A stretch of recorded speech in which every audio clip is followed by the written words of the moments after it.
Bismillahirrahmanirrahim. Assalamualaikum warahmatullahi wabarakatuh. Alhamdulillahirabbil alamin. Wassalatu wassalamu ala asyrafil anbiya'i wal mursalin sayyidina Muhammadin wa ala alihi wa sahbihi ajma'in, amma ba'd. Rabbi shrah li sadri wa yassir li amri wahlul 'uqdatam min lisani yafqahu qawli, amma ba'd. Puji serta syukur kita panjatkan kehadirat Allah Rabb semesta alam yang senantiasa memberikan kita begitu banyak kenikmatan, nikmat iman, Islam, ihsan, serta nikmat bisa senantiasa berkumpul dengan teman-teman satu komunitas, yaitu yang sama-sama bisa mengingatkan kita agar senantiasa terus mengulang-ulang hafalan kita, terus memperbaiki bacaan kita, dan terus berkontribusi bersama dengan Al-Quran. Yang kedua, salawat serta salam tak lupa kita curah limpahkan kepada baginda Nabi besar Muhammad Sallallahu Alaihi Wasallam. Allahumma sholli wa sallim wa barik alaih, yang semoga kita mendapatkan syafaat daripada Nabi Muhammad Sallallahu Alaihi Wasallam di hari kiamat kelak. Amin amin ya robbal alamin. Yang kami hormati pembina komunitas cinta Quran Medan, Ibu Endang Supriyati Eskom. Kemudian yang sama-sama kami hormati Ketua Komunitas Cinta Quran Medan, Ibu Devi Khairani Hasibuan MKes. Kemudian pengurus serta pengajar dan siswa-siswi komunitas cinta Quran Medan yang sudah hadir pada malam hari ini. Kemudian tak lupa pembicara kita yang sudah hadir di ruangan Zoom kita pada malam hari ini, ada Syekh Muhammad Faiz Hussein Al-Ghaul. Semoga kita sama-sama bisa mengambil ilmu yang akan beliau sampaikan pada malam hari ini, serta penerjemah dari tim Adara Relief Internasional yang sudah bersedia hadir pada malam hari ini. Teman-teman, ayah bunda, serta ikhwah yang sudah hadir pada malam hari ini, kita sama-sama akan membuka acara kita pada malam hari ini dengan lafaz basmalah serta suratul Fatihah. Al-Fatihah. A'udzubillahi minasyaitonirrajim. Bismillahirrahmanirrahim. Alhamdulillahirabbil alamin arrahmanirrahim maliki yaumiddin. Iyyaka na'budu wa iyyaka nasta'in. Ihdinas siratal mustaqim. Siratal ladzina an'amta 'alaihim ghairil maghdubi 'alaihim waladdallin. Amin. Untuk menambah keberkahan kita pada malam hari ini, akan dibacakan tilawah Al-Quran oleh Ananda Farhan, salah satu murid dari kelas tahfiz Al-Quran di Komunitas Cinta Quran Medan. Kepadanya dipersilahkan. Assalamualaikum. Assalamualaikum warahmatullahi wabarakatuh. Waalaikumsalam warahmatullahi wabarakatuh. A'udzu billahi minasyaitonir rajim. Bismillahirrahmanirrahim. وَنُنَزِّلُ مِنَ الْقُرْآنِ مَا هُوَ شِفَاءٌ رَحْمَةٌ لِّلْمُؤْمِنِينَ مِنَ الْقُرْآنِ مَا هُوَ شِفَاءٌ رَحْمَةٌ لِّلْمُؤْمِنِينَ وَلَا ضَالِّينَ إِلَّا وَإِذَا الْإِنسَانِ أَعْرَضَ وَنَأَىٰ بِجَانِبِهِ وَإِذَا مَسَّهُ الشَّرُّ كَانَ يَئُوسًا قُلْ كُلٌّ يَعْمَلُ عَلَىٰ شَاكِلَتِهِ قُلْ كُلٌّ يَعْمَلُ عَلَىٰ شَاكِلَتِهِ فَرَبُّكُمْ أَعْلَمُ وَأَهْدَىٰ سَبِيلًا وَيَسْأَلُونَكَ عَنِ الرُّوحِ قُلِ الرُّوحُ مِنْ أَمْرِ رَبِّي وَمَا عِلْمِي إِلَّا قَلِيلًا ولئن شئنا لنذهبن بالذي أوحينا نجد لك به علينا وكيلا صدق الله العظيم. Assalamualaikum warahmatullahi wabarakatuh. Waalaikumsalam warahmatullahi wabarakatuh. Jazakumullah khairan kepada akhina Farhan atas tilawahnya Al-Quran. Allahumma arhamna bil Quran. Semoga kita sama-sama bisa mendapatkan keberkahan dari apa yang dibacakan oleh saudara Farhan, dan kelak kita bisa mendapatkan syafaat daripada Al-Quran itu sendiri. Amin, amin, ya robbal alamin. Sedikit informasi bahwasannya Farhan adalah salah satu siswa dari komunitas cinta Quran Medan, yang komunitas ini sendiri sudah terbentuk sejak bulan Januari di tahun 2023. Insya Allah akan terus berkembang. Jadi bagi siapa saja yang ingin bergabung, kami menyediakan beberapa kelas, ada kelas tahsin, kelas tilawah, dan kelas menghafal Al-Quran, yang insya Allah akan dibimbing dan dibina oleh para musyrif dan musyrifah yang memang kompeten di bidangnya. Baik, acara ini kami selenggarakan atas dasar keresahan kami kepada saudara-saudara kita yang berada di Palestina, bagaimana mereka dengan susah payah tetap bisa menghafalkan Al-Quran, sedangkan kita di Indonesia yang dengan begitu banyak kenikmatan yang kita miliki masih merasa susah untuk bisa membaca dan menghafalkan Al-Quran. Oleh karena itu, dari komunitas cinta Quran Medan berkolaborasi dengan Adara Relief untuk membuat salah satu kuliah perdana ini dengan tema dahsyatnya membaca dan menghafal Al-Quran.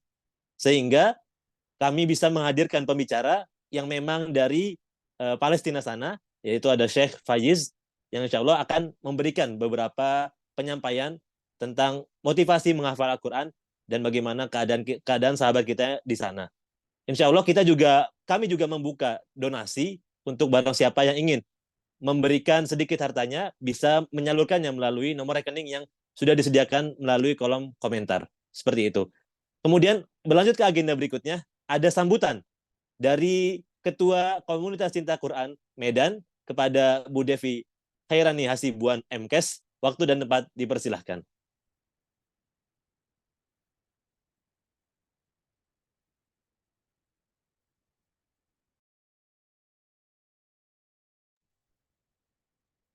Baik, jazakallah khair kepada Ustadz Azam yang sudah memberikan saya kesempatan untuk memberikan kata sambutan di kegiatan kuliah perdana KCQ Medan batch yang keempat dengan tema dahsyatnya membaca dan menghafal Al-Quran. Bismillahirrahmanirrahim. Assalamualaikum warahmatullahi wabarakatuh. Waalaikumsalam warahmatullahi wabarakatuh. Alhamdulillahirrabbilalamin. Puji syukur kehadirat Allah Subhanahu wa Ta'ala yang telah memberikan kita banyak sekali nikmat pada malam hari ini. Mulai dari nikmat iman, nikmat Islam, kesehatan, dan keuangan waktu kita.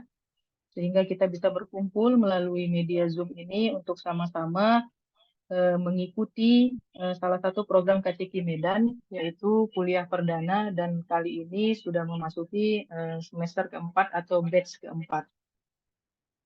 Hari ini KCQ Medan bekerja sama dengan Adara Relief Internasional untuk melaksanakan kegiatan ini dan mengambil tema dahsyatnya membaca dan menghafal Quran.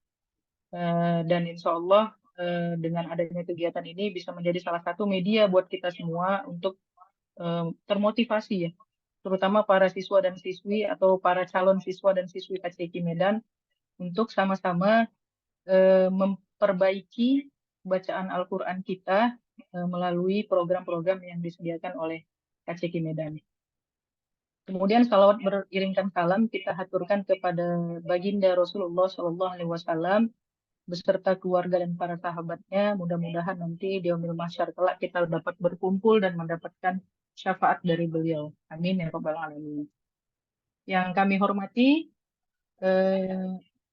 mudah-mudahan beliau paham ya apa yang saya maksud ya. Syekh Muhammad Faiz Hussein Al-Waul yang sudah meluangkan waktunya untuk mengisi kajian kuliah perdana batch keempat KCQ Medan ini, yang insya Allah nanti akan sama-sama kita dengarkan apa yang beliau sampaikan dan insya Allah akan menambah motivasi buat kita semua.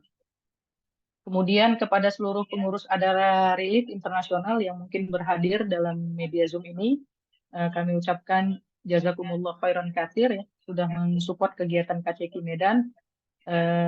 Salah satunya di kegiatan hari ini yang insya Allah nanti kedepannya kita berharap bisa melaksanakan kerjasama yang sama lagi. Kemudian kepada Ibu SP Usman, selaku pembina komunitas KCK Medan yang insya Allah luar biasa ya, yang sudah memberikan waktu, pikiran buat KCK Medan, sehingga KCK Medan masih bisa berjalan ya sampai dengan saat hari ini. Dan insya Allah kita sama-sama berdoa, mudah-mudahan dengan semangat seluruh anggota, pengurus, siswa KCK Medan ya, kita bisa sama-sama berkembang. Kemudian kepada seluruh pengajar dan seluruh pengurus dan siswa-siswi komunitas Cinta Quran Medan yang sudah bergabung di dalam komunitas Cinta Quran Medan. Mudah-mudahan Allah memberikan rasa istiqomah ya buat kita semua untuk senantiasa meluangkan waktu kita untuk tetap belajar dan membersamai Al-Quran. Dan kemudian yang kami hormati juga Bapak dan Ibu peserta yang hadir pada kegiatan hari ini di kuliah perdana batch keempat KCK Medan. Mudah-mudahan Allah memberkahi kita semuanya. Komunitas Cinta Quran Medan ini adalah salah satu komunitas yang berkonsentrasi dalam belajar membaca Al-Quran ya, dengan tujuan nantinya semuanya bisa membaca dengan lancar dan baik sesuai dengan hukum bacaan Al-Quran yang benar. Dan kami pengurus mengharapkan KCK Medan bisa menjadi sarana ya atau wajihah ya buat kita semua dalam proses belajar Al-Quran sehingga nantinya akan dapat mencetak generasi yang Qurani. Dengan adanya komunitas ini di Kota Medan, kami berharap warga Medan ya dapat bergabung untuk mengikuti program-program yang telah kami sediakan agar tujuan dari KCK Medan ini bisa tercapai. Selain itu juga karena proses belajarnya tadi ya yang sudah dijelaskan oleh Ustadz Agam itu dilakukan dengan jarak jauh ya, maka kami berharap para calon siswa yang berada di luar Kota Medan juga bisa mengikuti kegiatan yang sudah kami sediakan. Bagaimana yang sudah kami jalani selama 3 batch ya atau 3 semester ini, peserta itu atau siswa-siswi KCK Medan itu berasal dari tidak hanya dari Kota Medan ya, tetapi juga dari sekitar Medan, bahkan dari luar Pulau Sumatera ya, kita ada siswanya gitu. Allah Subhanahu wa taala berfirman di dalam Quran surat Al-An'am ayat 155 yang artinya, dan Al-Quran itu adalah kitab yang kami turunkan yang diberkahi, maka ikutilah dia dan bertakwalah agar kamu diberi rahmat. Kemudian Rasulullah juga bersabda ya dalam salah satu hadis yang diriwayatkan oleh Imam Muslim yang artinya orang yang mahir membaca Al-Quran, dia berada bersama para malaikat yang mulia, dan orang yang terbata-bata di dalam membaca Al-Quran serta mengalami kesulitan, maka baginya 2 pahala. Melalui kegiatan kuliah perdana yang batch keempat KCK Medan hari ini, kami KCK Medan yang diwakilkan oleh saya sebagai ketua akan memperkenalkan program-program KCK Medan dan menyampaikan bahwasanya KCK Medan akan membuka kelas baru yaitu batch yang keempat dan masih membuka kesempatan bagi Bapak Ibu yang ingin bergabung dalam kelas tahsin maupun tahfiz yang sudah kita sediakan. Jika Bapak Ibu nanti berminat untuk bergabung ya dalam program-program yang sudah kami sediakan atau mendaftarkan anaknya atau saudaranya, gitu, silahkan untuk menghubungi pengurus KCK Medan yang nanti kontak personnya akan kami sampaikan melalui kolom komentar. Baik, izinkan saya sejenak mengambil waktu untuk sedikit menyampaikan profil dari KCK Medan.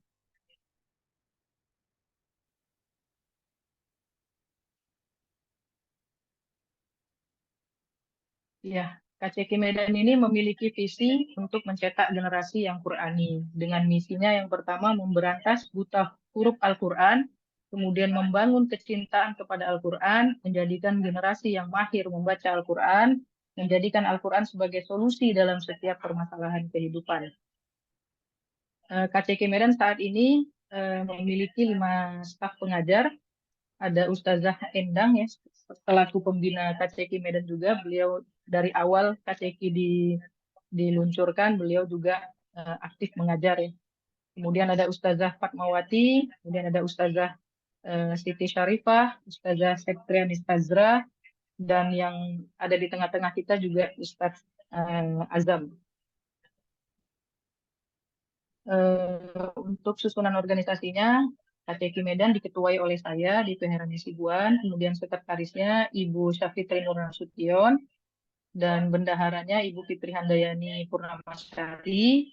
Kemudian kita ada 3 bidang. Bidang yang pertama, bidang kurikulum, itu dikerjakan oleh Ibu Rahmayani. Kemudian bidang kesiswaan ada Ibu Sabrina dan Ibu Erni, dan di bidang humas ada Ibu Sundari. Nah, Komunitas Cinta Quran ini lembaga yang mengadakan kegiatan belajar mengajar yang berdasarkan dari riwayat Imam Hafiz, yaitu dari Qiraat Imam Asim menurut Thorik Syatibiyah atau jalur Imam Syatibi. Program-program yang kami sediakan di KCQ Medan itu yang pertama adalah program Tahsin 1. Syarat dari mengikuti program ini adalah bisa membaca Al-Quran ya, walaupun masih belum sesuai dengan tajwidnya. Maka di program ini diharapkan siswanya nanti bisa belajar makhraj huruf, kemudian mengenal gunnah, mat, dan bacaan-bacaan gharib.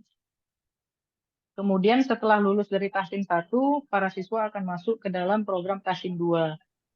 Di mana di sini para siswa akan dikenalkan juga kepada makhraj huruf, sifatul huruf, idgham, tafkhim, tarkik, lam ta'rif, dan waqaf ya, serta lain-lain ya. Itu nanti ada di dalam buku panduan pedoman yang sudah kami sediakan. Selanjutnya apabila lulus pada teori tahsin kedua, tetapi dalam proses tilawahnya masih belum lulus, maka kami memasukkannya ke dalam program tadarus ya. Dan ini fungsinya untuk memperbaiki dan melancarkan bacaan Al-Quran. Karena pengalaman dari semester yang sebelumnya, ada beberapa siswa yang teorinya sudah baik, tetapi masih belum lancar ya bacaan Al-Qurannya, sehingga kita masukkan ke dalam program tadarus. Kemudian kalau sudah lulus ya keduanya, baik itu teori maupun tilawah dari Tahsin 2, maka para siswa bisa masuk ke dalam program takhusus. Nah, di dalam program takhusus ini kita akan banyak mempelajari tentang bacaan-bacaan gharib serta fokus untuk menghafal dan menyetorkan hafalan dari juz 30.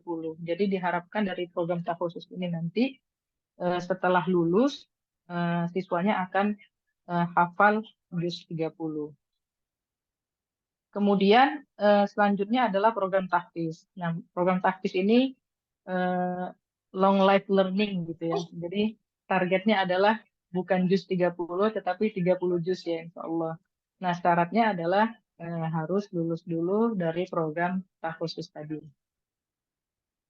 Ya, untuk penerimaan siswa baru di batch keempat ya, kita sudah buka pendaftarannya. Nanti Bapak Ibu yang belum bergabung atau yang sudah bergabung dan ingin mendaftar ulang, silahkan. Pendaftarannya kalau yang baru 100.000, kalau yang daftar ulang 50.000 dengan SPP-nya 600.000, dan ini 22 kali pertemuan ya, termasuk kuliah perdana hari ini. Kemudian ada biaya buku tahsin ya, itu sesuai dengan level kelasnya setelah nanti proses placement test.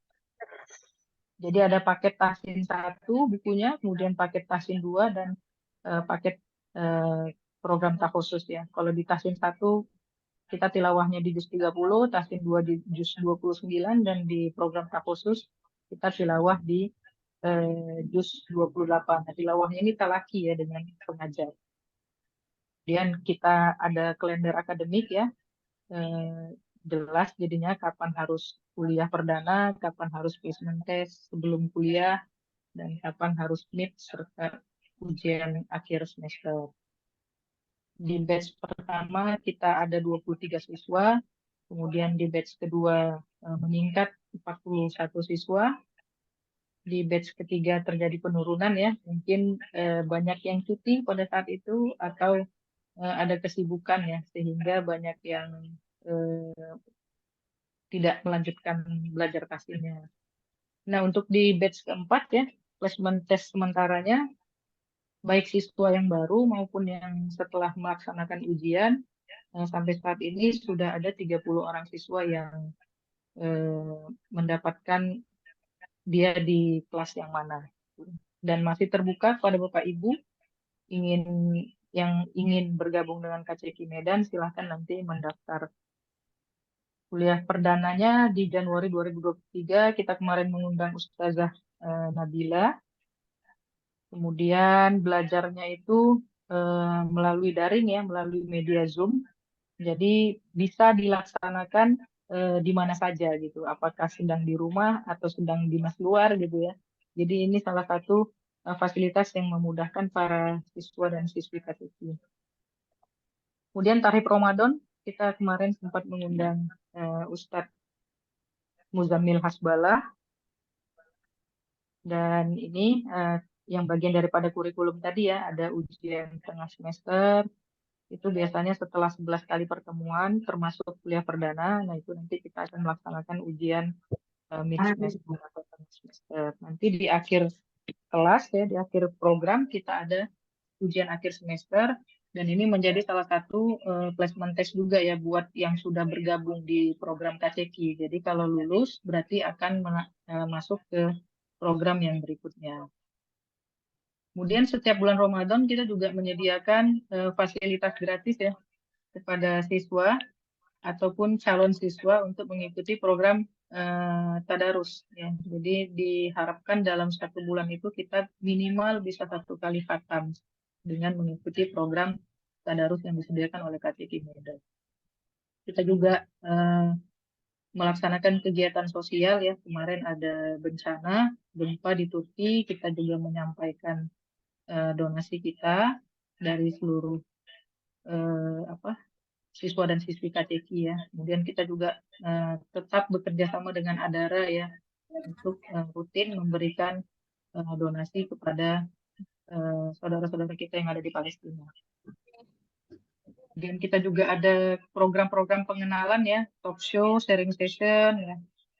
Kemudian ini di batch kedua kita mengundang Ustadz Wido Supraha, dan di batch ketiga kemarin kita mengundang Ustadz Salim Afillah.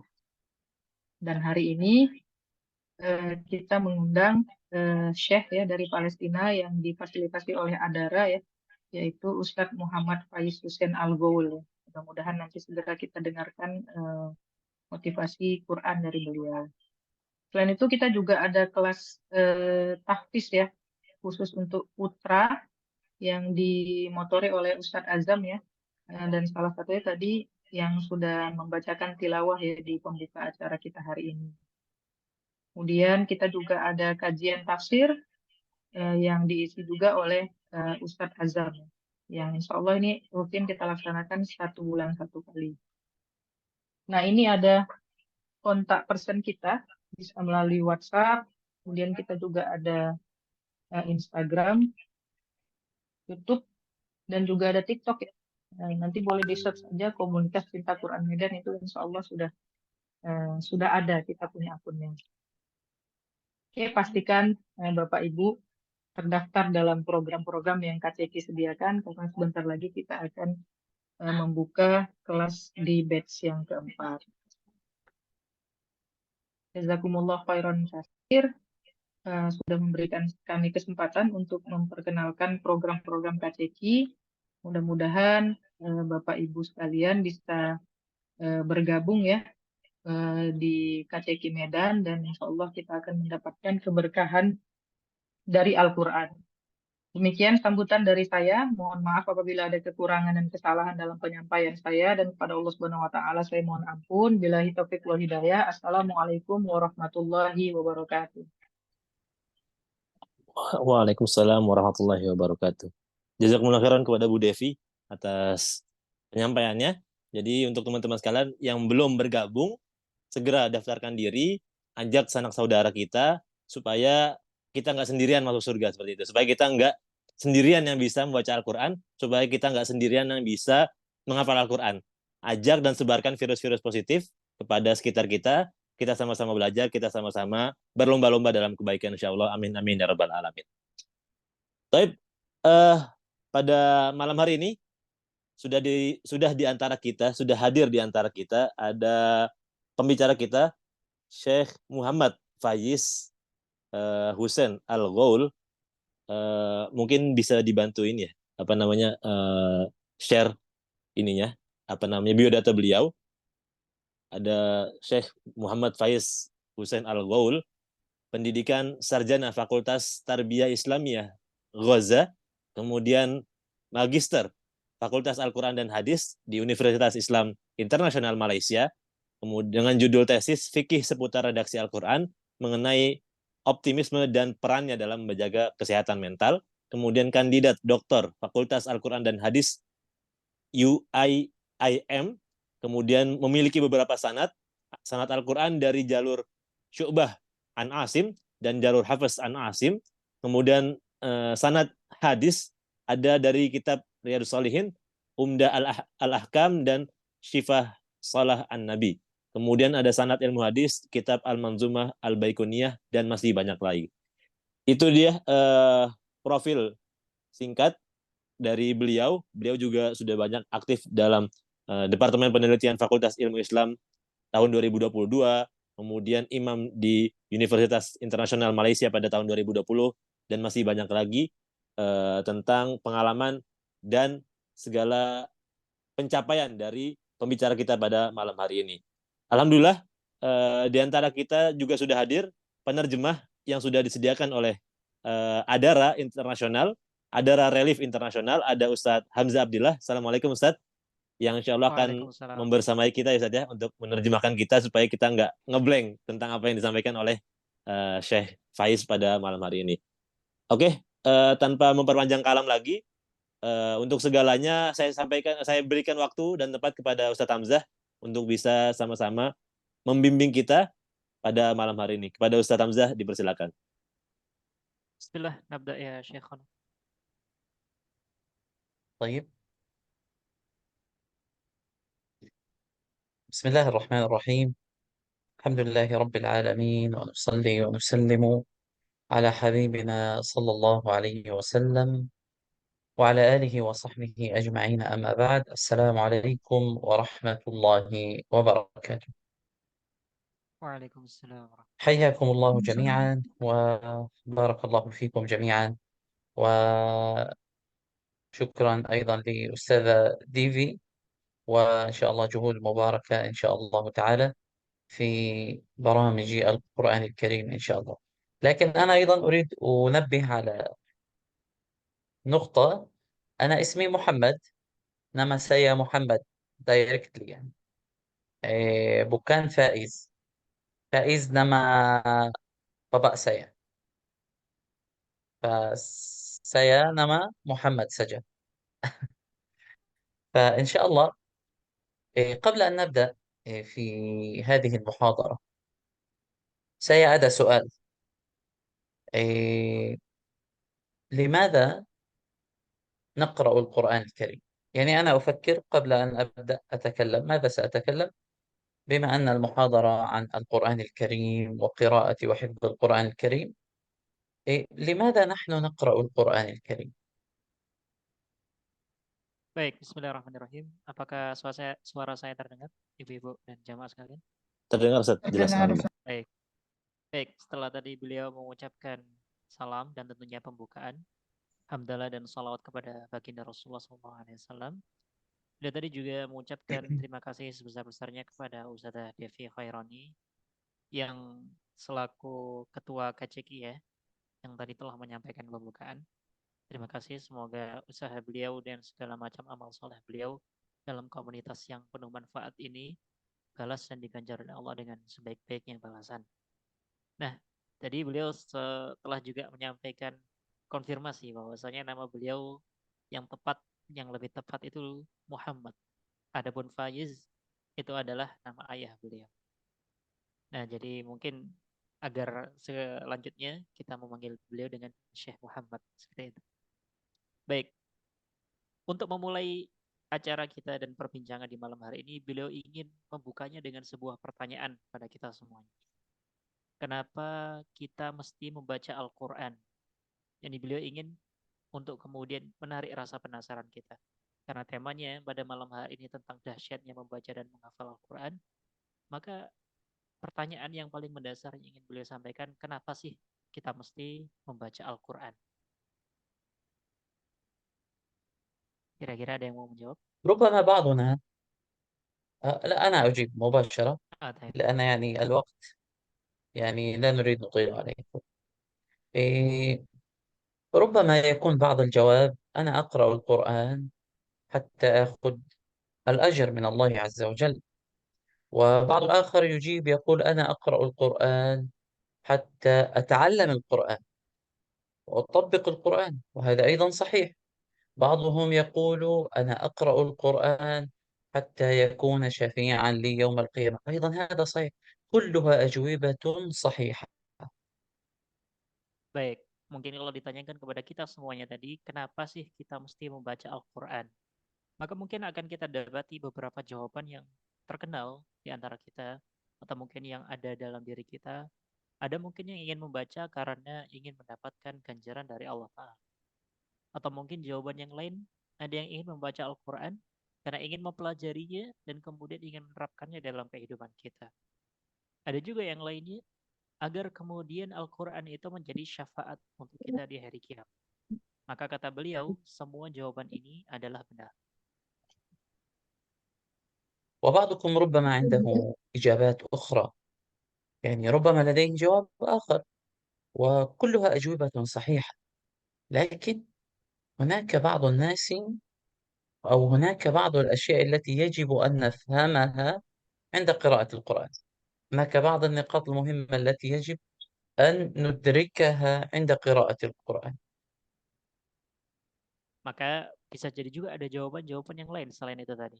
Tapi beliau ingin menekankan dan ingin memberitahukan kepada kita semuanya di malam hari ini, sebetulnya ada hal lain yang perlu untuk kita kemudian pahami lebih dalam, kenapa dan apa di balik kita mesti membaca Al-Quran. فالقرآن الكريم هو كلام الله سبحانه وتعالى. فعندما نقرأ القرآن نستشعر كأن الله عز وجل يخاطبنا، كأن الله عز وجل يتكلم معنا.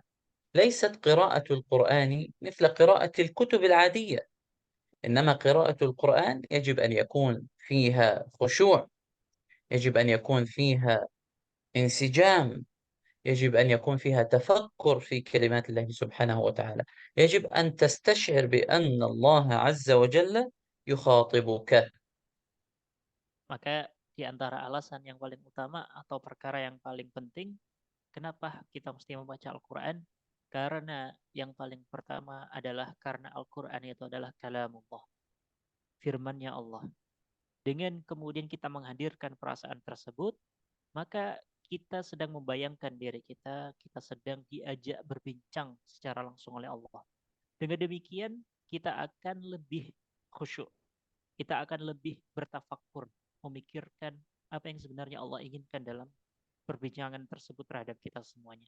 Dengan demikian juga kita juga bisa merasakan bahwasanya Allah sedang langsung berhadapan dengan kita menyampaikan kalam-kalam. والنبي صلى الله عليه وسلم يقول في الحديث القدسي: إني قسمت الصلاة بيني وبين عبدي نصفين. الله عز وجل يقول ويخبر في الحديث القدسي كيف الله قسم الصلاة بينه وبين عبده. إذا قال العبد الصلاة الله أكبر ثم يبدأ في قراءة الفاتحة: الحمد لله رب العالمين، الله عز وجل يرد عليك مباشرة: حمدني عبدي الرحمن الرحيم. فيرد الله عز وجل: أثنى علي عبدي مالك يوم الدين. يرد الله عز وجل: مجدني عبدي. وتبدأ الصلاة حوار بينك وبين الله عز وجل. لماذا؟ لأنك تقرأ القرآن، والقرآن هو كلام الله، يبدأ خطاب بينك وبين الله سبحانه وتعالى. Maka bagaimanakah contoh kemudian interaksi kita dengan Allah ketika kita membaca Al-Quran? Dalam sebuah diskusi disebutkan yang diriwayatkan dari Rasulullah SAW bahwasanya Allah berfirman, sesungguhnya aku membagi salat antara diriku dengan hambaku menjadi setengah bagian. Maka bagaimana maksud? Maksudnya adalah ketika membaca Al-Fatihah, ketika kita mengucapkan Alhamdulillahirabbil alamin, maka Allah akan langsung menjawab bacaan kita tersebut dengan mengatakan, Hamadani, sungguh hambaku telah memuji. Ar-Rahmanir Rahim, kita membaca. Maka Allah akan membalasnya langsung dengan mengatakan dengan firman, Fanali abdi, sungguh hambaku telah menyanjungku. Malik yaumiddin, dan seterusnya dan seterusnya. Dan demikianlah yang terjadi selama kita salat dari awal sampai akhir, seluruhnya adalah perbincangan dan percakap-cakapan antara hamba dengan Allah Ta'ala. ثم نكمل باقي الآيات: إياك نعبد وإياك نستعين، فالله عز وجل يرد هذا بيني وبين عبدي ولعبدي ما سأل، إلى آخر سورة الفاتحة. ثم نبدأ بقراءة قرآن، مثلا يا أيها الذين آمنوا. هنا الإنسان المؤمن يستعد سمعا وطاعة يا رب، يعني هناك إما سيكون أمرا أو نهيا. فهنا أول شيء أثناء قراءة القرآن أن نستشعر بأن هذا خطاب من الله سبحانه وتعالى لنا، نستشعر بأن الله يتكلم معنا. لا ينبغي أنا أقرأ القرآن ثم أضحك مع زملائي من حولي، ما ينفع. أين التأدب مع الله سبحانه وتعالى؟ أين التأدب مع كلام الله سبحانه وتعالى؟ وهذه هي أول النقاط عند قراءة القرآن. Begitu juga dalam konteks di luar sholat misalnya. Ketika kita melewati ayat-ayat yang mengatakan ketika Allah Ta'ala berfirman, Ya ayyuhalladzina amanu. Maka kita selaku seorang mukmin akan menghadirkan diri kita dalam perasaan bahwasanya Allah tengah memanggil kita selaku orang yang beriman. Maka wahai Allah, antara yang engkau kabarkan setelah ini antara perintah ataukah itu larangan.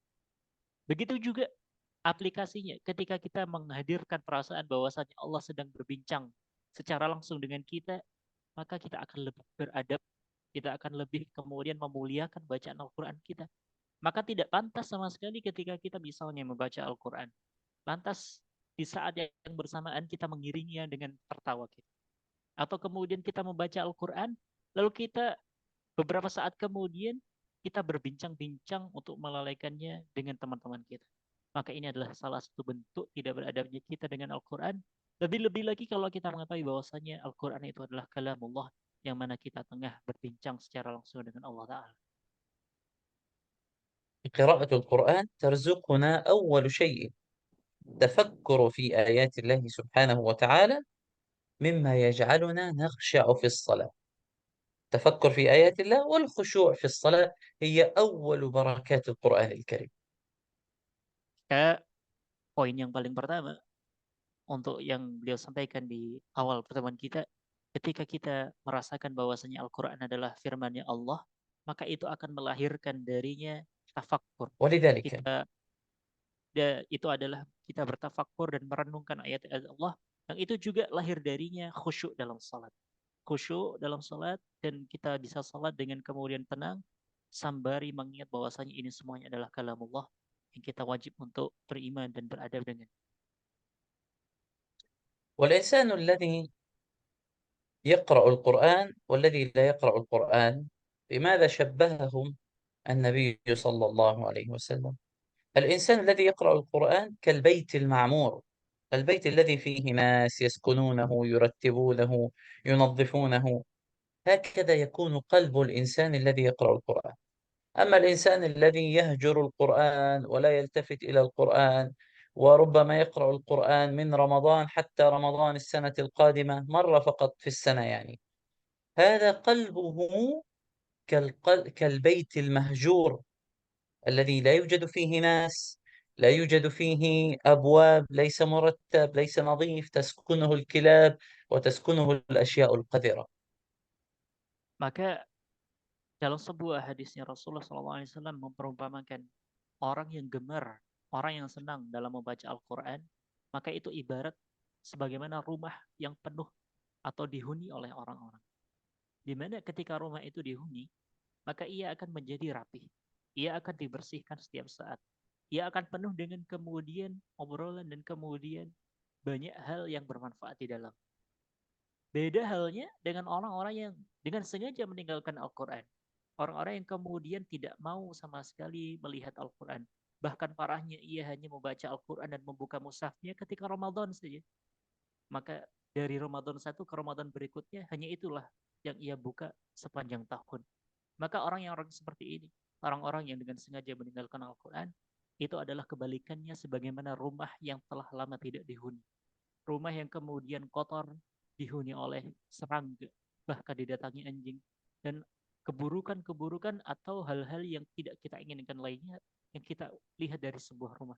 Itulah perumpamaan hati antara orang yang gemar membaca Al-Quran dengan orang yang dengan sengaja meninggalkan Al-Quran. والقرآن الكريم هو شفاء للقلوب ودواء للصدور وراحة للنفوس وسكينة للأرواح. من يقول هذا؟ الله عز وجل: الذين آمنوا وتطمئن قلوبهم بذكر الله ألا بذكر الله تطمئن القلوب.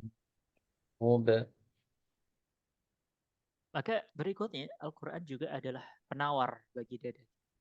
Ia juga adalah obat bagi jiwa kita. Ia adalah kemudian ketenangan bagi diri kita. Siapa yang kemudian mengatakan ini? Tidak lain dan tidak bukan adalah Allah sendiri. Dalam firman-Nya Allah Ta'ala berfirman, Alladzina amanu wa tatma'innu qulubuhum bidzikrillah. Ala inna bidzikrillahi tatma'innul qulub. Dan orang-orang yang beriman, itu mereka tenang hatinya dengan kemudian mengingat Allah, dengan berzikir. Maka ingatlah, wahai orang-orang yang beriman, sungguh hanya dengan berzikirlah hati kalian menjadi tenang. فالقرآن هو حياة لروح الإنسان. فإذا كان الإنسان حزينا يريد أن يتقرب إلى الله عز وجل يقرأ القرآن. إذا كان عاصيا يقرأ القرآن. إذا أراد أن يعمل النافلة يصلي بالقرآن. إذا أراد أن يزداد في الطاعة يزيد من قراءة القرآن. إذا كان الإنسان سعيدا يدعو الله عز وجل ويشكر الله عز وجل بقراءة القرآن أيضا. فالقرآن هو حياة المسلم. Al-Quran juga adalah pusat kehidupan bagi hati kita. Ia adalah pusatnya kehidupan bagi seorang mukmin. Bagaimana tidak jika seorang misalnya tengah bersedih, maka ia bisa kemudian menjadikan Al-Quran sebagai sarana untuk menghilangkan kesedihannya dan mendekatkan diri kepada Allah. Bagi seorang yang kemudian ingin menambah ketaatan dengan amalan-amalan yang sunnah, maka ia juga bisa mendekatkan diri dan mendapatkan amalan-amalan sunnah tersebut dengan bacaan Al-Qurannya. Orang-orang yang kemudian tengah berbahagia, ia kemudian ingin bersyukur kepada Allah dan berdoa kepada Allah, maka ia juga bisa mendapatkannya dengan sarana membaca Al-Quran. Maka Al-Quran sejatinya adalah pusat dan inti kehidupan dari seorang mukmin. وأيضا القرآن هو هدية لنا. كيف يعني هدية لنا؟ بل هو جائزة لنا. كيف جائزة لنا؟ حتى نأخذ حسنات كثيرة. كيف؟ Maka Al-Quran juga jamaah sekalian adalah merupakan hadiah dan penghargaan dari Allah Ta'ala. Maka beliau bertanya, bagaimana kemudian maksudnya? Kenapa Al-Quran beliau sebut sebagai hadiah dan penghargaan dari Allah untuk kita semuanya? يعني لو قلنا كم حرفا في الصفحة الواحدة من القرآن الكريم؟ كم حرفا؟ Maka kita coba merenung dalam satu halaman saja dari Al-Quran. berapa kira-kira huruf yang terdapat di dalam? يعني ممكن 450 حرف أو أكثر. Kira-kira mungkin sekitar 450 huruf dalam satu lembar, dalam أكثر sebuah صح؟ lembar. ربما 4000. يعني Mungkin. في الصفحة 18 سطرا، في كل سطر موجود حوالي 70 بالحد الأدنى، يعني 70 حرفا، صح هكذا؟ صح. طيب، والنبي صلى الله عليه وسلم يقول: من قرأ حرفا من كتاب الله فله به حسنة، Ajar. والحسنة بعشر أمثالها. ولا أقول ألف لام ميم حرف، ولكن ألف حرف ولام حرف وميم حرف. يعني لو أنا الآن قرأت ألف لام ميم، أنا الآن أخذت كم حسنة؟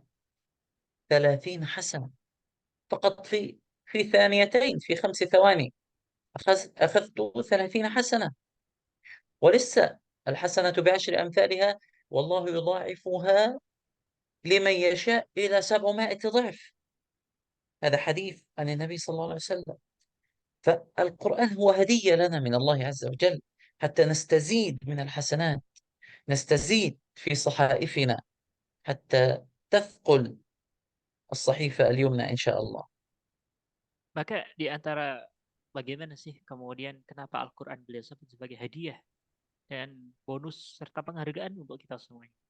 Dalam sebuah hadis yang sudah kita kenal bersama, ketika Nabi Shallallahu Alaihi Wasallam berkata dan bersabda, barang siapa yang membaca satu huruf dari Al-Quran, maka baginya satu kebaikan. Dan satu kebaikan itu kemudian dikalikan menjadi 10.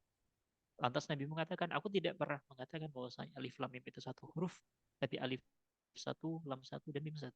Maka tatkala misalnya kita membaca Al-Quran alif lam mim, maka kita bisa mendapatkan kira-kira 30 kebaikan atau pahala. Hanya dalam waktu kurang dari 5 detik saja. Maka inilah kemudian bentuk kenapa kita kemudian menjadikan Al-Quran dan mengibaratkannya sebagai hadiah.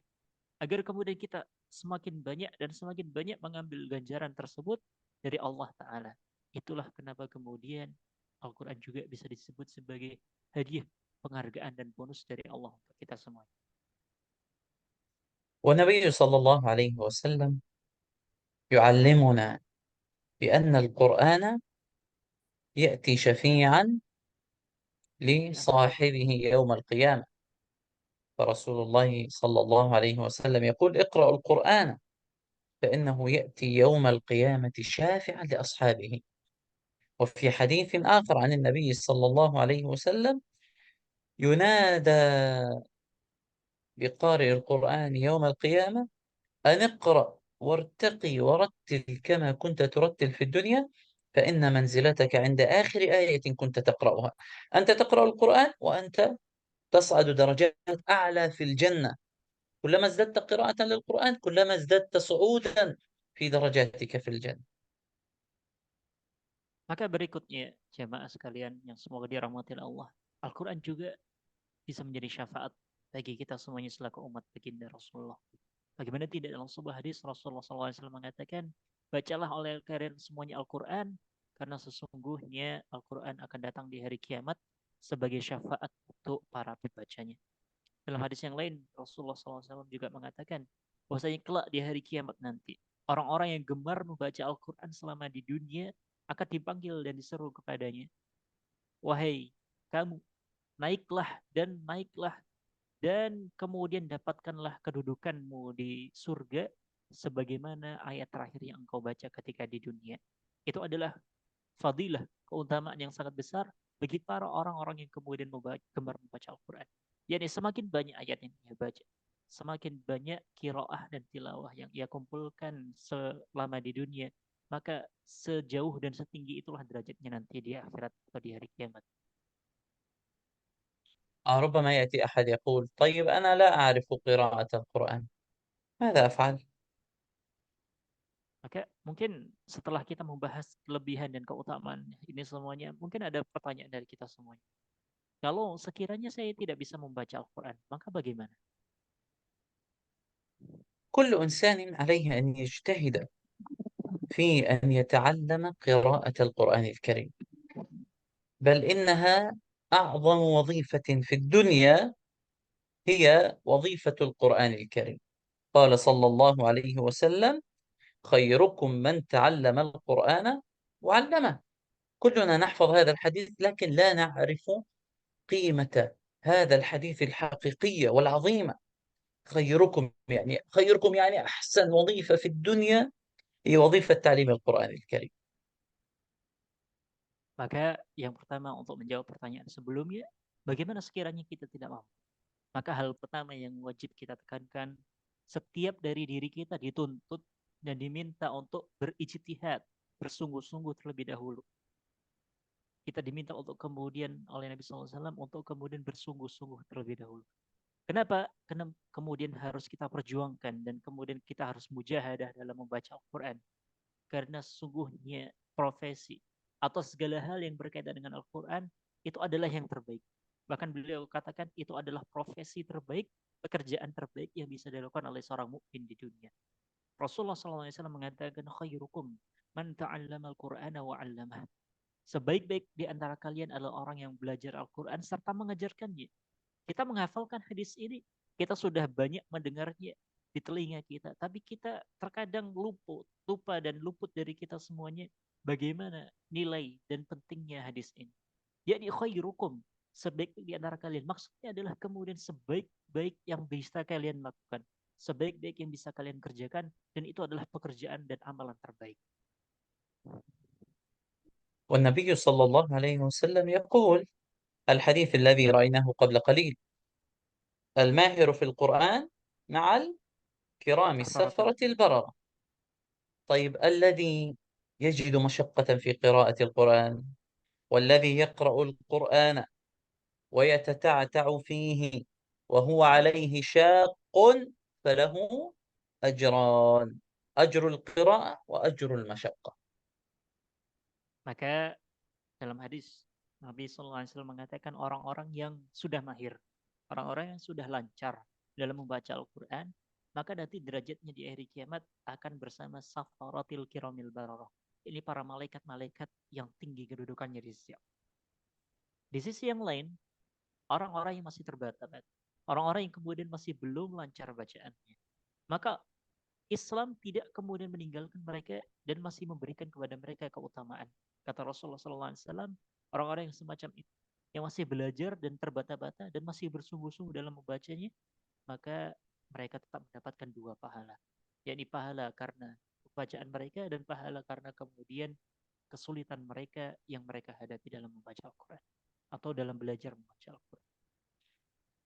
طيب إذا كان عندنا إنسان لا يعرف القراءة بالمرة أبدا، لا يستطيع القراءة، ليس عليه شاق، لا هو لا يستطيع أن يقرأ أبدا، كيف هذا ممكن يقرأ القرآن حتى لا يكون قد هجر القرآن؟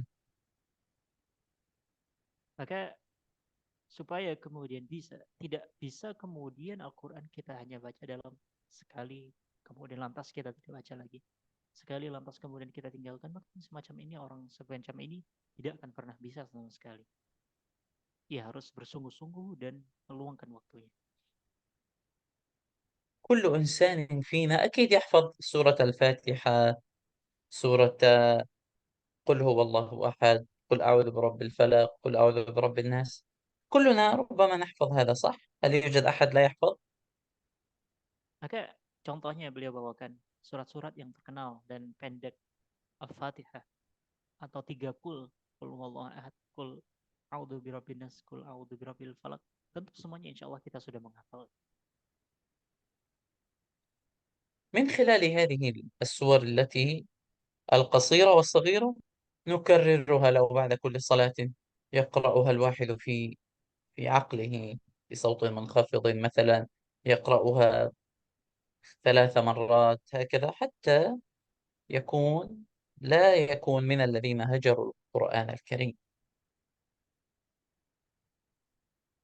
Maka alah tuh sauti munkhafid. Apakah sudah keras? Gimana? Tes. Bagaimana jemaah sekalian? Suaranya Udah terdengar Ustaz. tidak terdengar? نفس الشيء نفس الشيء Sudah terdengar. Oh, baik. Lalu sama satu karir qalilan Syekh. طيب فأنا أقول هذه السور الصغيرة التي يحفظها هذا الإنسان الذي لا يستطيع أبدا أن يقرأ القرآن، يكررها كل يوم ويحاول أن يتعلم القرآن أو قراءة القرآن حتى يستطيع أن يقرأ القرآن في رمضان على الأقل، يستطيع أن يكرر حتى يختم القرآن، لأن رمضان هو شهر القرآن، وفي باقي الأيام يكرر ويتعلم حتى يستطيع يقرأ القرآن الكريم.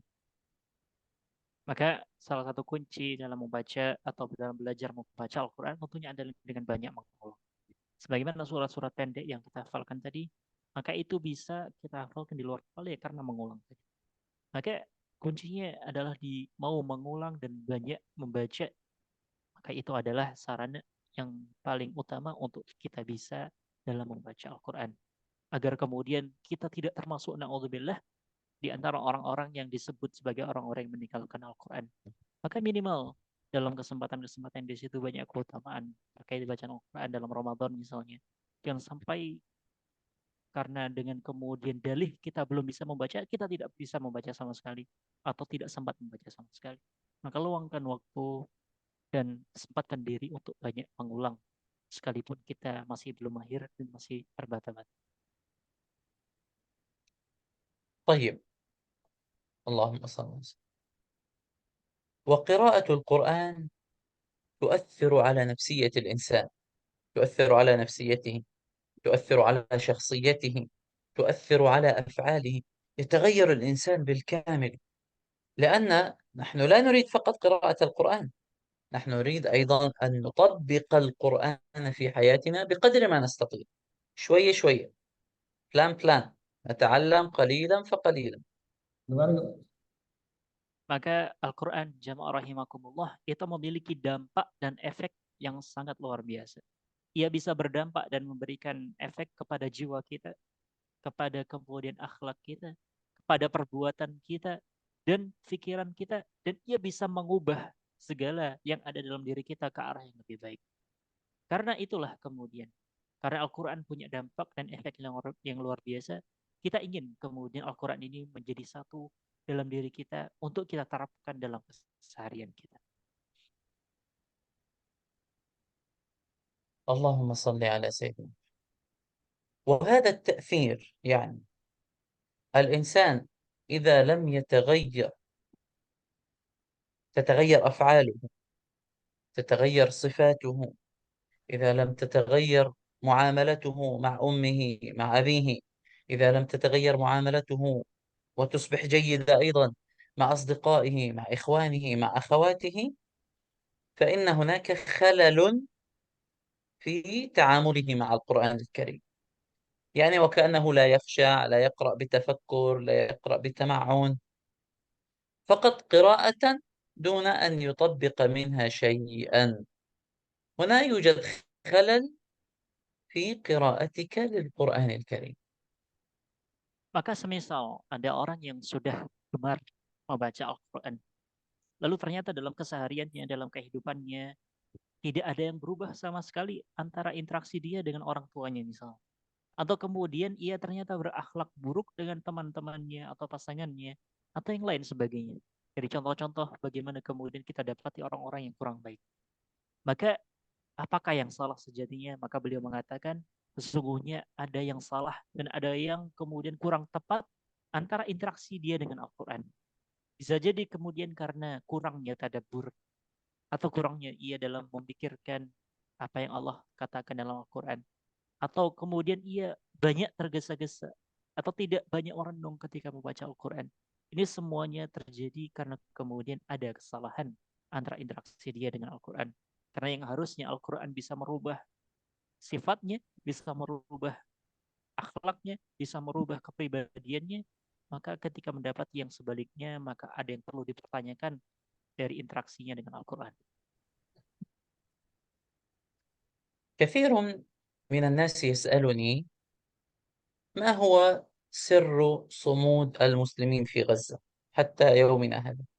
يعني الآن نحن في الشهر 12 من هذه الحرب والإبادة من اليهود على أهلنا المسلمين والمستضعفين في غزة. كثير من الناس يسألني كيف اليهود المسلمون في غزة لم يستسلموا حتى الآن؟ كيف هم صامدون وثابتون والصابرون برغم هذا الألم الشديد؟ كثير يسألني هذا السؤال.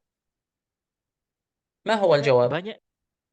Banyak pertanyaan yang masuk kepada beliau tentang bagaimana sebenarnya rahasia dan bagaimana sebenarnya yang kemudian dipraktekkan oleh para muslimin di Gaza untuk kemudian mendapatkan keteguhan yang sedemikian rupa.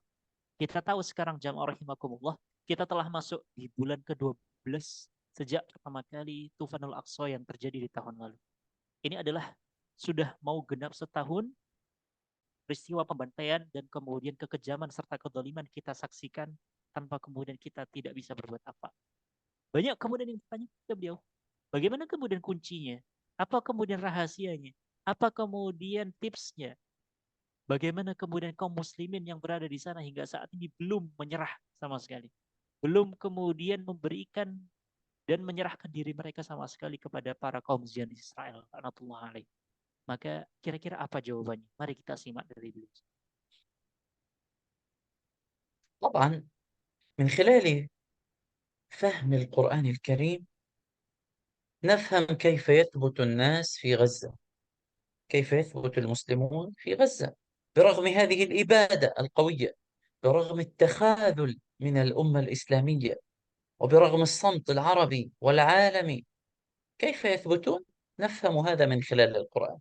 الله عز وجل جعل الثبات نعمة منه يمن بها على عباده المؤمنين.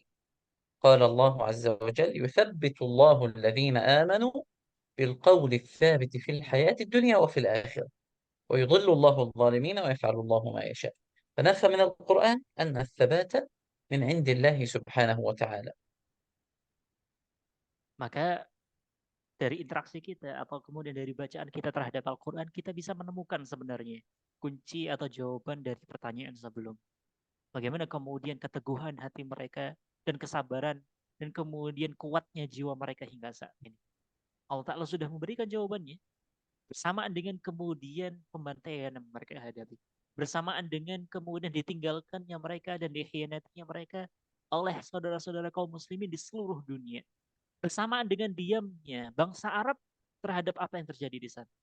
Jadi Allah Ta'ala telah berfirman dalam Al-Quran, "Yuthabbitullahu alladhina amanu bil qawli tsabit fil hayatid dunya wa fil akhirah. Wa yudhillullahu al-zalimin wa yaf'alullahu ma yasha." Allah Ta'ala berfirman, sungguh Allah akan meneguhkan keadaan orang-orang yang beriman dengan ucapan yang sangat kuat. Jadi ada yang mengatakan bahwa ucapan yang dimaksud di sini adalah kalimat la ilaha illallah. Maka inilah kuncinya. Kenapa kemudian bisa mereka mempunyai sabat, mempunyai keteguhan yang sedemikian rupa hingga saat ini? Karena itu adalah pemberian dan semata-mata pemberian dari Allah Subhanahu wa taala.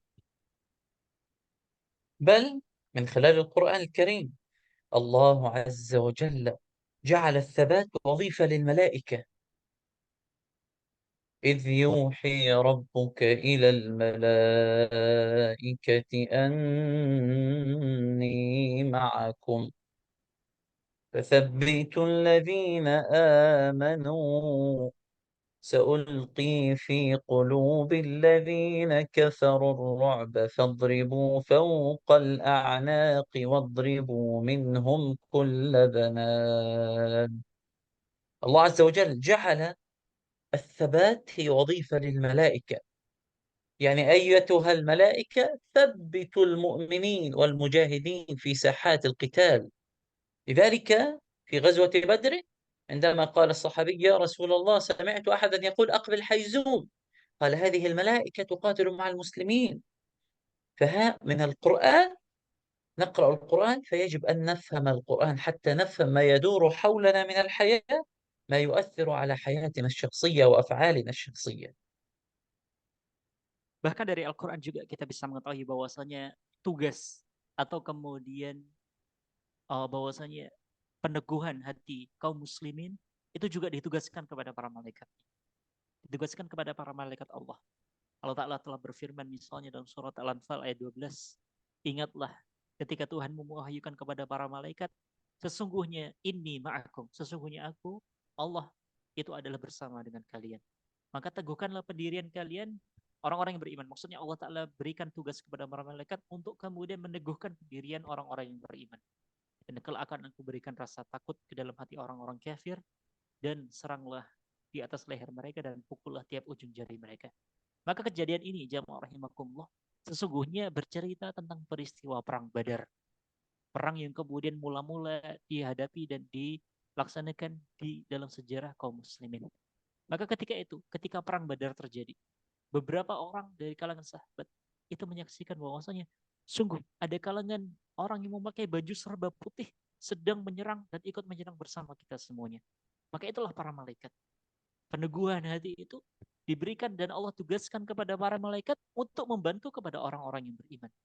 Maka jamaah rahimakumullah sungguh dengan kemudian interaksi kita dengan Al-Quran, kita semuanya akan tahu bahwasanya Allah memberikan banyak keutamaan kepada kaum mukminin dan memberikan Al-Quran salah satunya di antara tugasnya adalah merubah jiwa kita, menjadikan kita berakhlak lebih baik, menjadikan kita ke arah yang kemudian yang diridhoi oleh Allah Ta'ala. فالقرآن الكريم قراءته تعلمنا أولا، تغير شخصيتنا، تغير أفعالنا، تغير نفوسنا. إذا كان الإنسان غاضبا يقرأ القرآن فتهدأ نفسه، إذا كان حزينا يقرأ القرآن فيطمئن قلبه، إذا كان مضطربا يقرأ القرآن فتسكن روحه. هذا هو التأثير على شخصية الإنسان. ثم إن قراءة القرآن تعطي للإنسان التفكر في معاني القرآن، التفكر في آيات الله، التفكر في كلام الله سبحانه وتعالى، مما يؤدي إلى الخشوع في الصلاة، خشوع في التعامل مع الله سبحانه وتعالى، والشعور بأن الصلاة هي خطاب ومقابلة بينك وبين الله سبحانه وتعالى. Maka tadi sudah dijelaskan oleh beliau bahwasanya Al-Quran itu adalah kemudian sarana untuk kita mendapatkan arah yang lebih baik untuk kepribadian kita. Ya juga sarana untuk kemudian menjadikan akhlak kita lebih baik. Sarana untuk menjadikan interaksi kita dengan sesama itu lebih baik. Maka itu semuanya adalah kelebihan yang Allah berikan kepada kita semuanya sebagai pembaca Al-Quran. Maka Al-Quran juga jamaah rahimakumullah di antara kelebihannya dan keutamaannya ketika kita membacanya, ia memberikan kepada kita nikmat untuk bertafakkur, nikmat untuk merenung, nikmat untuk tadabbur dalam ayat-ayat Allah, dalam kemudian tanda-tanda kebesaran Allah, dalam kalamullah, yang mana dari tafakkur ini kemudian beralih dan melahirkan kepada kita semuanya khusyuk dalam sholat. Bagaimana tidak? Seorang yang sholat dan ia bisa mengetahui makna dari yang ia baca, bisa kemudian merenungkan terhadap apa yang Allah firmankan dalam yang ia baca, maka ia akan lebih nikmat dalam sholatnya. Ia akan kemudian lebih dalam sholatnya merasakan Allah tengah berbincang dengannya dan Allah tengah bercakap-cakap dengannya. Itu adalah di antara kelebihannya. وموضوع القرآن الكريم هو موضوع من أكبر المواضيع، لا يمكن أن نجمله في محاضرة مدتها ساعة. كذلك هذه المواضيع تحتاج إلى النقاش، لا يمكن أن تكون مواضيع أنا أتكلم فيها، لا، هي عبارة عن مواضيع سؤال وجواب. أنا أسألكم ليس أنتم، أنا أسأل وأنتم تجيبوا، تفكروا. هذه طبيعة هذه المحاضرات. لكن بما أننا في أونلاين لا نستطيع، لكن إن شاء الله يكتب لنا. أسأل الله أن يكتب لي الشفاء أولا، ثم أستطيع أن أزوركم ربما مع الأخ عبد الله، ومن خلال أخواتنا في أدارة نعطي محاضرة في أوفلاين ونتدارس بعض علوم القرآن وبعض تحسين التلاوة ومخارج الحروف. كل هذا ممكن نعمله إن شاء الله في قادم الأيام بعد أن يشفيني الله سبحانه وتعالى إن شاء الله. Maka jamaah rahimakumullah, sebagai mungkin kalimat penutup dari beliau, sesungguhnya kata beliau, tema atau seputar Al-Quran itu adalah tema yang sangat agung yang kemudian tidak ada habisnya. Kata beliau, perkara-perkara yang membicarakan Al-Quran itu tidak cukup kalau hanya dibahas dalam satu pertemuan saja. Maka beliau sebenarnya tadi mengatakan ingin menjadikan pertemuan kita ini lebih interaktif. Beliau ingin banyak bertanya kepada jamaah sekalian dan ingin menanyakan sebenarnya terkait apa yang kita pelajari di malam hari. Tapi karena kita terbatas karena pertemuannya online, maka beliau tadi mengatakan semoga di lain kesempatan selain kita bisa berjumpa lagi, beliau ingin mengunjungi jamaah sekalian yang berada di Medan bersama Adara atau mungkin dalam kesempatan yang lainnya ingin kemudian bertemu dengan komunitas cinta Al-Quran secara langsung. Maka beliau menyampaikan salam hangat dan menyampaikan kemudian terima kasih yang sebesar-besarnya. Dan beliau tadi juga mengatakan mohon kesediaannya untuk kemudian doa bagi beliau karena sejatinya beliau baru selesai melakukan operasi, jadi saat ini masih tengah sakit, jadi masih dalam kondisi recovery.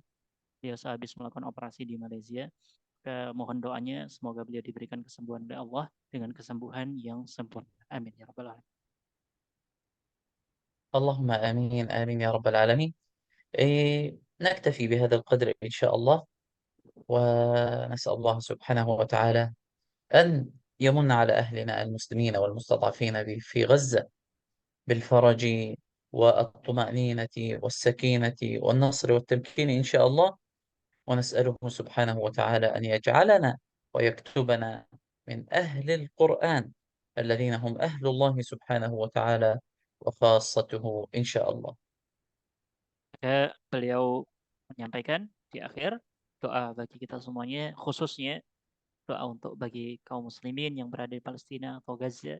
Semoga mereka diberikan keteguhan, diberikan kelebihan oleh Allah, diberikan kemudian kesabaran yang sangat tiada batas, dan semoga mereka segera dikeluarkan dari keadaan yang saat ini mereka rasakan.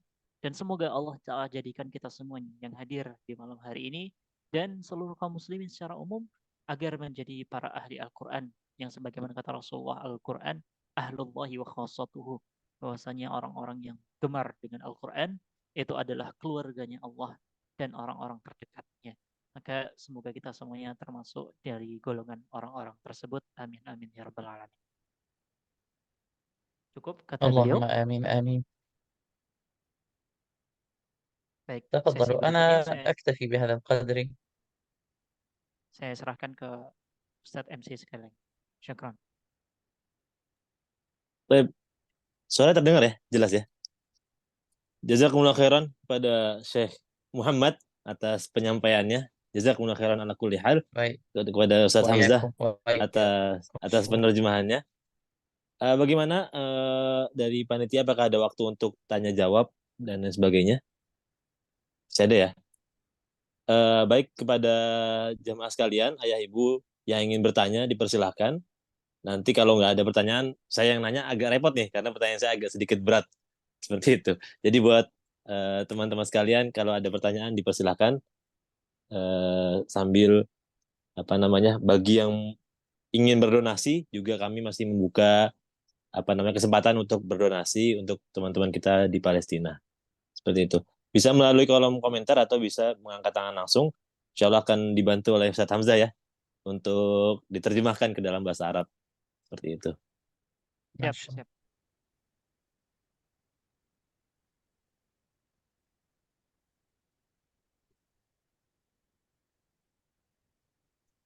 Dipersilakan, mungkin jamaah sekalian yang mau bertanya. Belum ada di kolom chat, jadi coba saya pantik sedikit Ustadz Hamzah. Siap.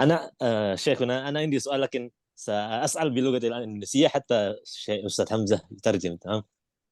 تفضل يا أخي الزهيري. Nah, Azam. Ustadz Hamzah, minta tolong untuk ditanyakan. Sejak awal kita selalu berbicara tentang bagaimana kita berinteraksi dengan Al-Quran, bagaimana kita membaca Al-Quran supaya kita bisa lebih dekat dengan Allah. Sampai tadi disampaikan ketika kita sholat itu sebenarnya adalah interaksi antara kita dengan Allah Subhanahu Wa Taala. Bagaimana ketika tadi kita membaca Alhamdulillah, kemudian mendapatkan jawaban. Apa ini suaranya ini?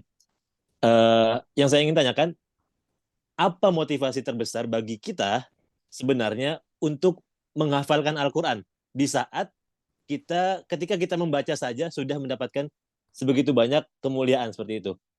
Artinya kita sama-sama tahu bahwasannya, Afan kalau putus-putus mohon sampaikan ya.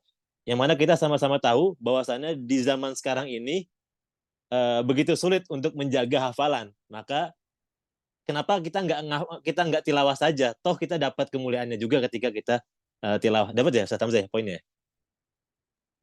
Jadi intinya tentang motivasi utama menghafal, bukan membaca. Iya, kenapa kita harus menghafal? Padahal kalau menghafal kan ada komitmen yang harus kita murojaah dan lain sebagainya.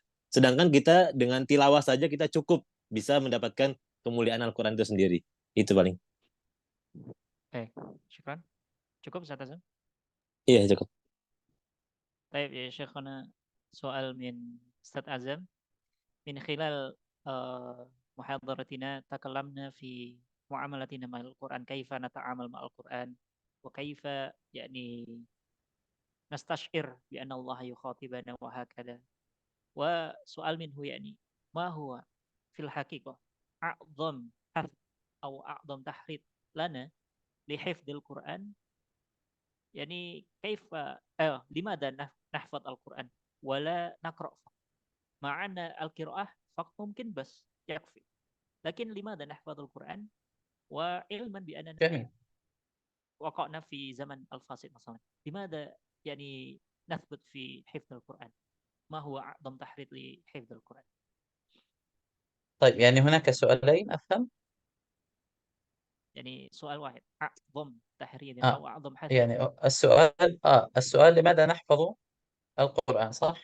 القرآن صحيح هكذا هو السؤال. صحيح Nah, Syekh. طيب أنا لو سألتك يا عزام هل أنت ترغب في حفظ القرآن الكريم؟ تتمنى أن تحفظ القرآن الكريم؟ Nah, Insya Allah. تريد يعني أن تحفظ القرآن؟ Nah. عزام أو إن شاء الله حفظ القرآن الكريم. طيب لماذا تريد أن تحفظ القرآن الكريم يا عزام؟ أعطني جوابين كما تريد.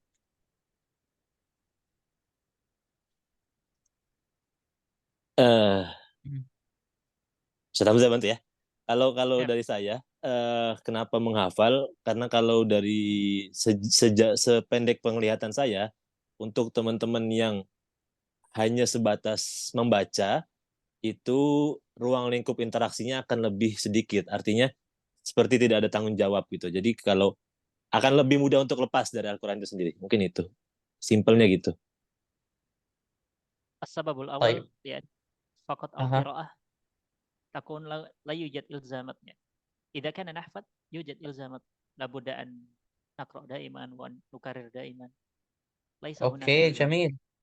لذلك إذا معاملة إذا كان مع الحفظ تكون أقرب تكون ماذا؟ تكون معاملة إذا كان مع الحفظ تكون أقرب طيب جميل ممتاز. يعني أول شيء الله عز وجل يقول في كتابه العظيم بل هو آيات بينات في صدور الذين أوتوا العلم وما يجحد بآياتنا إلا الظالمون. الله عز وجل يقول لنا لا يحفظ القرآن إلا من في قلبه إيمان أكبر، الذي يريد أن يشرفه الله عز وجل، يزيده شرفا ورفعة ومكانة ومهابة بين الناس. الله عز وجل يرزقه حفظ القرآن. إذا رزقك الله حفظ القرآن فاعلم أن الله يحبك. فأول حكمة من حفظ القرآن الكريم أن تتأكد من أن الله عز وجل يحبك. هذا أول واحد. الثانية، القرآن الكريم إن لله أهلين من الناس، أهل القرآن هم أهل الله وخاصته. كيف ستكون من أهل القرآن وأنت لا تحفظه، أو على الأقل لم تحاول أن تحفظه؟ ها؟ الأمر الثالث، الذي يحفظ القرآن يأتي يوم القيامة يلبس والديه تاج الوقار ويأخذهما إلى الجنة. وما أجملها وما أعظمها من نعمة أن تلبس والديك تاج الوقار يوم القيامة وتأخذ بيديهما وتدخل الجنة جميعا. اللهم اجعلنا منهم. Maka beliau menyebutkan di antara sebabnya, menyebutkan 3 sebab yang di antaranya beliau tadi membawakan ayat yang inti daripadanya adalah ketika Allah Ta'ala mengatakan, dan tidaklah orang-orang yang terhindar atau terhalang dari memahami Al-Quran atau berinteraksi dengan Al-Quran kecuali orang-orang yang zalim. Na'udzubillah min dzalik. Maka indikasi bahwasanya Allah Ta'ala mencintai kita semuanya selaku seorang mukmin, atau kemudian barometer bahwasanya Allah mencintai kita adalah dengan kita mencoba menghafalkan Al-Quran. Ketika kita bisa menghafalkan dengan baik tanpa kemudian menjumpai kesulitan di dalam, maka itu bisa jadi dan kita harapkan adalah di antara tanda-tanda kenapa di antara tanda-tanda bahwasanya Allah Ta'ala mencintai kita semuanya. Itu adalah barometer cintanya Allah kepada kita selaku seorang hamba. Lantas yang kedua, di antara sebab kedua, kenapa kita mesti menghafal sesuai pertanyaan Ustaz Azan tadi? Karena dalam sabda yang Rasulullah sebutkan yang kita sudah sebutkan di sebelumnya, bahwasanya orang-orang yang dekat dengan Al-Quran itu akan nanti termasuk di antara keluarganya Allah dan orang-orang terdekatnya. Maka bagaimana kita bisa sampai derajat tersebut? Bagaimana mungkin kita sampai kepada manzilah tersebut kalau bukan dengan cara menghafal? Sekedar membaca saja maka tidak akan cukup dan tidak akan kemudian bisa mencapai. Maka itu di antara alasan kedua. Dan yang terakhir, sabda Rasulullah SAW yang insya Allah juga sudah kita tahu, orang yang menghafal Al-Quran kelak di hari kiamat mempunyai privilege, mempunyai keistimewaan. Kelak nanti akan memakaikan mahkota dan baju kemuliaan bagi orang tuanya. Yang kita harapkan semuanya, bagaimana kemudian orang tua kita mungkin yang terakhir dari keluarga biasa-biasa saja, tapi kemudian dengan juhud kita, dengan kemuliaan yang kita lakukan selama di dunia karena menghafal Al-Quran, kita bisa memberikan hal yang terindah bagi para orang tua kita nanti di surga. Maka semoga Allah jadikan kita termasuk di antara golongan tersebut. Amin ya rabbal alamin.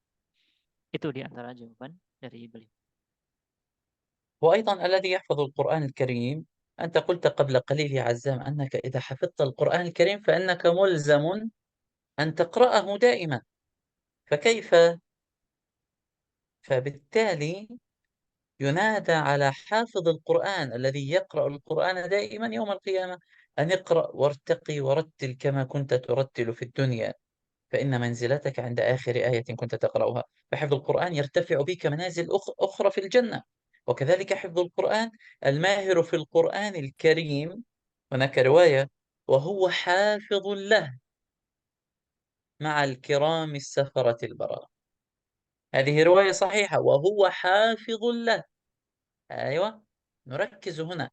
فهذه وفضل هذا كثير كبير.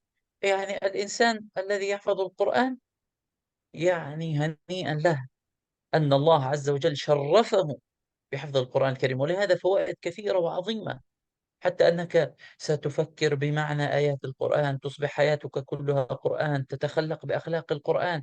لما سئلت عائشة كيف كان خلق النبي قالت كان قرآنا يمشي على الأرض. لماذا؟ حتى الصحابة لما سئلت قالت كانوا قرائين، جمع قرآن، قرائين تمشي على الأرض. فهم إذا مشوا يراجعوا حفظهم، إذا جلسوا يراجعوا حفظهم، إذا قاموا يراجعوا من حفظهم، إذا أرادوا النوم يقرؤوا من حفظهم، وهكذا حياتهم كلها قرآن، أخلاقهم كلها قرآن، شخصيتهم وأفعالهم كلها من القرآن. Maka tadi juga dikatakan oleh Ustaz Azam bahwasanya kelebihan antara sekedar membaca saja dengan menghafal adalah kalau mau menghafal kita punya konsekuensi, yakni harus banyak mengulang. Maka konsekuensi ini sebetulnya adalah juga hal yang sangat mulia. Di mana ketika kita banyak mengulang, banyak membaca, maka kita akan mendapatkan banyak kita dapatkan dalam materi bahwasanya Allah akan berfirman kepada orang-orang yang sering mengulang dan sering membaca dan sering menambah bacaannya ketika di dunia, naiklah dan dapatkanlah kedudukan sebagaimana ayat terakhir yang engkau baca ketika di dunia.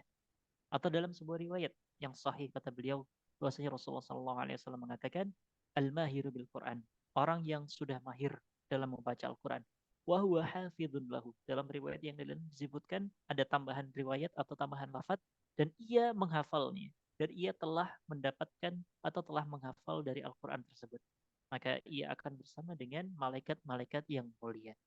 Dan itu diantaranya. Maka kita berharap dengan hafalan kita itu akan benar-benar berefek dan berdampak kepada keseharian dan kehidupan kita selalu seorang mukmin.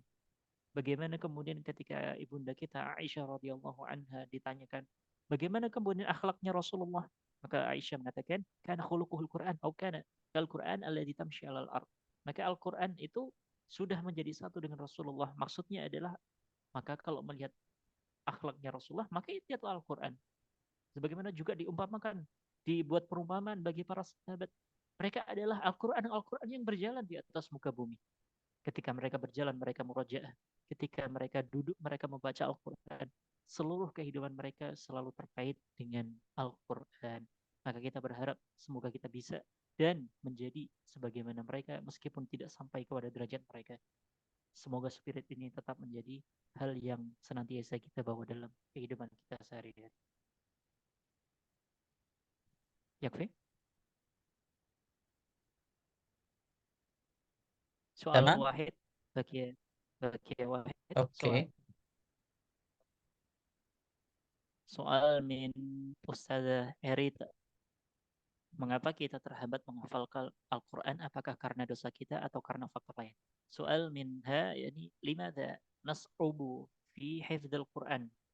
Ahuwa bi sababi dhunubina au bisababi syai'in akhar? بسبب الذنوب ممكن أن نمنع من قراءة القرآن وكذلك من حفظ القرآن. طبعا أنا ممكن نعمل محاضرة في كيف نحفظ القرآن أو ما هي الوسائل التي تساعدنا في حفظ القرآن، وهذه محاضرة لوحدها. لكن الذنب نعم يمكن أن تجعلنا نجد صعوبة في حفظ القرآن الكريم. الإمام الشافعي رحمه الله كان إذا قرأ صفحة من القرآن مرة واحدة يقرأ الصفحة فيحفظها. تمام؟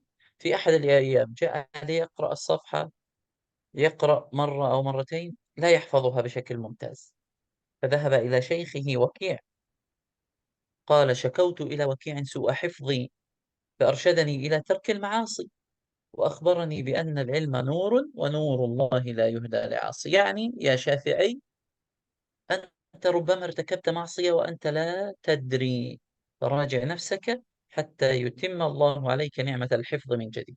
هذا هو الجانب الأول. الجانب الثاني ممكن يختلف الناس وتتفاوت عقول الناس في الحفظ، في الفهم، في الاستيعاب، فهذه أيضا هي نعمة من الله سبحانه وتعالى. Ya, jawaban pertama dari pertanyaan, mengapa kita sulit dalam menghafal Al-Quran? Kata beliau benar, sebagaimana yang tadi telah ditanyakan juga. Mungkin bisa jadi sebab karena dosa-dosa yang telah kita perbuat, dosa-dosa yang telah kita lakukan. Maka beliau sebenarnya berencana juga, kalau memang berkenan, untuk kemudian mengadakan tema bagaimana cara menghafal Al-Quran. Itu tema tersendiri, butuh juga waktu untuk kemudian membicarakan. Tapi secara umum, jamaah rahimakumullah, benar bahwasanya dosa itu sangat berpengaruh sekali dalam hafalan Al-Quran kita dan dalam perkembangan kita menuju menghafal Al-Quran. Kita tahu seorang imam yang agung, Imam Syafi'i rahimahullah wa radhiyallahu taala anhu, beliau adalah termasuk di antara manusia yang paling cepat hafalannya. Dikabarkan dalam kisah yang sahih bahwasanya beliau itu setiap kali membuka sebuah lembaran atau sebuah uh, kertas yang di situ berisi tulisan, maka beliau menutup sebagian yang lain agar tidak segera dihafal. Takutnya kalau yang ini dibuka, maka beliau juga akan menghafalkan yang di sebelahnya tersebut. Maka itulah kemudian kualitas hafalan beliau. kualitas bagaimana cepat dan respon otak beliau dalam menghafal Al-Quran atau dalam perkara-perkara yang lainnya. Maka suatu ketika pernah beliau mengalami kesulitan, mengalami problem dalam menghafal. Beliau mengalami kenapa sih saya kemudian sulit tidak sebagaimana biasanya. Akhirnya dalam sebuah syair yang terkenal, syakawtu ila waqi'in su'a hifdzi, maka aku mengadukan perkara tersebut kepada Waqi' guruku tentang buruknya hafalanku. Fa arsyadani ila tarkil ma'asi. Maka beliau menuntunku dan memberitahukan dan memberi nasihat kepadaku Ini untuk penjaganya kemudian itu di bawah meninggalkan satu kemaksiatan. abok bisa lagi. Wa akhbarani Kalau udah itu mau wa goyang akhbar besar. wa akhbarani bi anal ilma nurun wa nurullahi la yuhdari asi. Dan ia mengabarkan kepadaku bahwasanya ilmu dari Allah itu adalah cahaya atau laksana cahaya, dan cahaya dari Allah tidak akan diberikan kepada orang-orang yang bermaksiat. Maka guru beliau ketika itu mengatakan, bisa jadi wahai Imam Syafi'i, atau bisa jadi wahai Syafi'i, ada dosa-dosa yang tidak engkau sadari telah engkau perbuat. Maka silahkan, atau kemudian koreksi dirimu. Bisa jadi hal-hal tersebutlah yang menjadi penghambat dalam hafalan. Maka Imam Syafi'i saja juga kemudian mengalami, apalagi kita sekelas manusia biasa. Maka yang pertama kata beliau, benar bisa jadi karena sebab dosa. Lantas berikutnya, kata beliau itu adalah sesuatu yang fitrah. Bagaimana kemudian manusia itu berbeda-beda tingkatannya dalam hafalan, dalam pemahaman, dalam kemudian percepatan belajarnya. Maka itu adalah semuanya berbeda-beda dan murni pemberian dari Allah Ta'ala. Maka selain kita menyadari karena banyaknya dosa yang kita perbuat yang bisa jadi menghambat, kita juga mesti menyadari bahwasanya cepatnya seorang dalam menghafal, cepatnya seorang dalam mengingat, itu adalah hal yang murni diberikan oleh Allah Ta'ala sebagai keutamaan. Wallahu a'lam.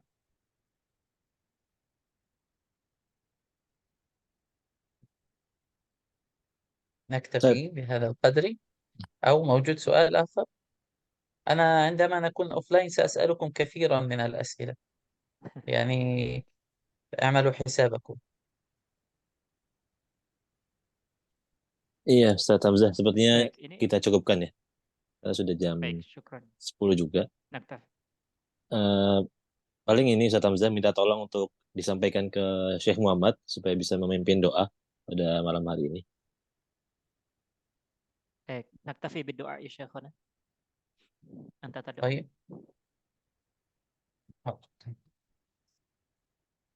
الحمد لله والصلاة والسلام على رسول الله.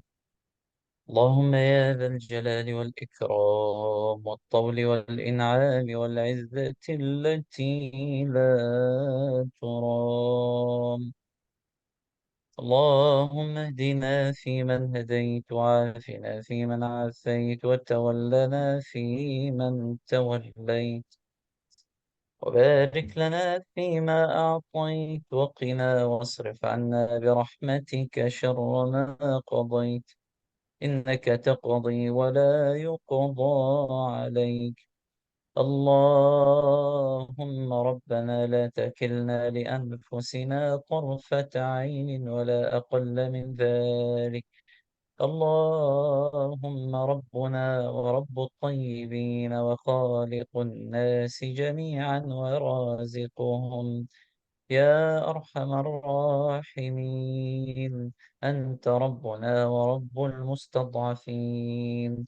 اللهم نشكو إليك ضعف قوتنا وقلة حيلتنا وهواننا على الناس. اللهم يا ربنا إلى من تكلنا، إلى عدو يتجهمنا أو إلى قريب ملكته أمرنا، إن لم يكن بك علينا غضب فلا نبالي، ولكن عافيتك هي أوسع لنا. نعوذ بنور وجهك الذي أشرقت له الظلمات وصلح عليه أمر الدنيا والآخرة من أن يحل بنا غضبك أو ينزل بنا سخطك.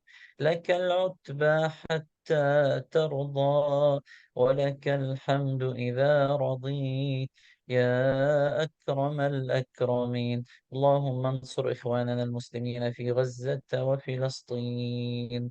اللهم انصرهم نصرا عزيزا مؤزرا عاجلا غير آجل يا ذا الجلال والإكرام. اللهم اشف صدور قوم مؤمنين واجبر كسرهم وقلوبهم يا رب العالمين. ربنا آتنا في الدنيا حسنة وفي الآخرة حسنة وقنا عذاب النار والحمد لله رب العالمين. صلى الله عليه وسلم.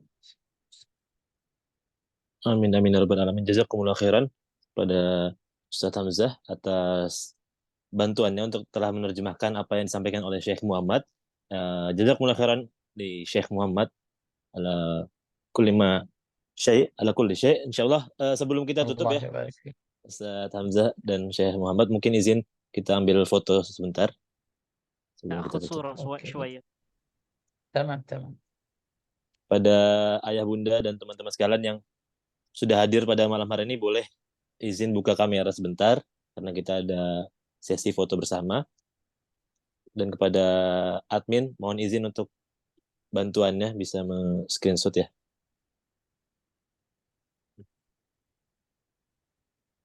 Kita tunggu 5 detik dari sekarang untuk teman-teman yang ingin membuka kamera. 1, 2, 3, 4, 5. Baik, kita anggap yang belum buka kamera berarti belum bersedia ya.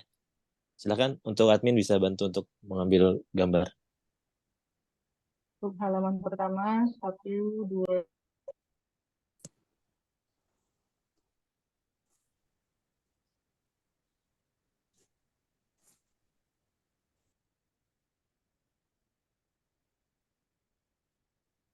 Sudah ya, Bu Devi?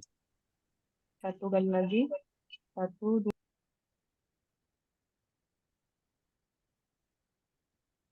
Ya sudah.